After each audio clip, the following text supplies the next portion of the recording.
Welcome back to our show. We have with us today Dr. Alicia and Dr. Jamie. So, Dr. Jamie, when should we get the flu shot? Well, you should get it before the start of the flu season. And if you're late, as they say, better late than never. Generally, our flu season starts between November and it extends all the way to March. But this year it started a little early due to the swine flu. Hello? Yes? I have a question for doctor. Doctor, I like eating pork. Does that mean that I can get infected with H1N1? No, you cannot contract the virus from pigs unless you're kissing them. Is that right?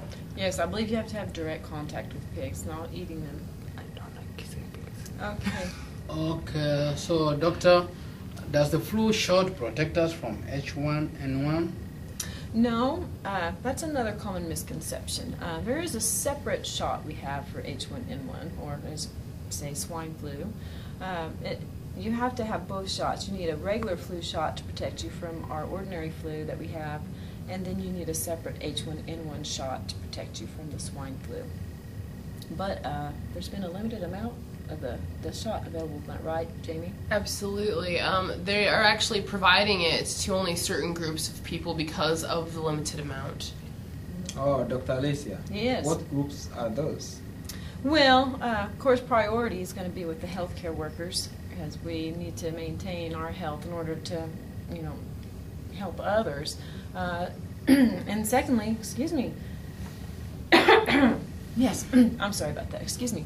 In addition to that, also healthcare providers, and then the care providers for children, like teachers, daycare workers, they would be second priority.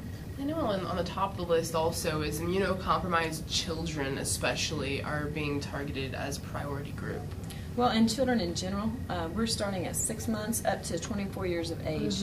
It's actually the younger set that's seeing this flu because they are the ones who spend most time in the public. Absolutely. And as like she said, we're having a limited amount right now. So the elderly, we really haven't seen too much H1N1 in the elderly population. So at this time, it's not recommended for those. But as we have more available, we'll certainly make it available to them also.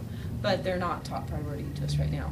Okay, one thing comes up in my mind. Okay, I'm an healthcare worker, so I was wondering, is it mandatory for me to have this? Because I don't like, I don't like getting these shots. I don't know. Is it necessary for me to have a shot?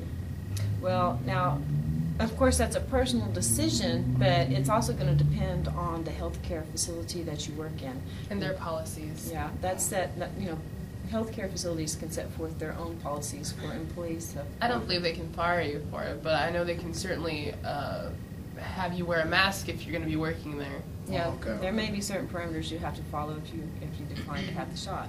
Okay. Okay, I have another question. I'm planning to travel to Mexico this coming month, so I was wondering, is it necessary for me to have a flu shot before I get there? Well, we would definitely recommend that you get a flu shot, but I think it's very important to remember that, like any other virus, the H1N1 virus is a high rate of mutation. So even though you may get the flu shot or the H1N1 flu shot, the likeliness of you getting another variant of that is definitely possible.